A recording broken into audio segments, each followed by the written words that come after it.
संघर्ष ही जीवन है। जापानियों को ताज़ी मछली खाना बहुत पसंद होता है। ताज़ी मछलियाँ पकड़ने और फटाफट बेचने में वहाँ के मछुआरे डटे रहते हैं। लेकिन एक समस्या थी। जापान के समुद्री तटों पर मछलियाँ बहुत कम मिलती थी। ढेर सारी मछलियाँ पकड़ने के लिए दूर समुद्र में जाना पड़ता था। सो मछुआरों ने बड़ी नावें तैयार की और गहरे समुद्र में जाकर मछलियाँ पकड़कर लाने लगे।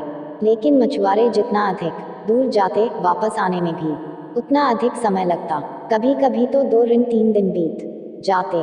इससे पकड़ी हुई मछलियाँ ताज़ी नहीं रह जाती और खाने वाले स्वाद से समझ जाते कि मछली ताज़ी नहीं थी। इससे मछुआरों की मछलियाँ कम बिकने लगी।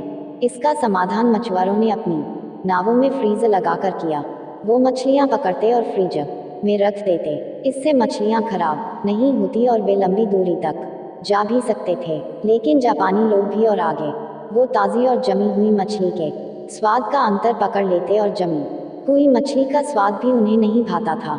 मछुआरों ने फिर यह समाधान निकाला कि नावों में ही छोटे वाटर टैंक बना दिए जाएं। वे पकड़ी हुई ढेर सी मछलियां इस पानी के टैंक में भर देते।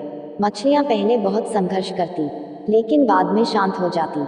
चूंकि वाटर टैंक में बहुत जगह नहीं होती थी, इसलिए मछलियां ज्यादा तैर नहीं पाती थी। लेकिन वो मछलियां मरती भी नहीं थी। दुर्भाग्य से जापानी इन मछलियों को भी नापसंद करने लगे, क्योंकि इन सुस्त, थकी, स्थिर मछलियों का स्वाद ताज़ी मछलियों जैसा था ही नहीं। अंत में मछुआरों ने इस समस्या का सही समाधान खोज ही निकाला।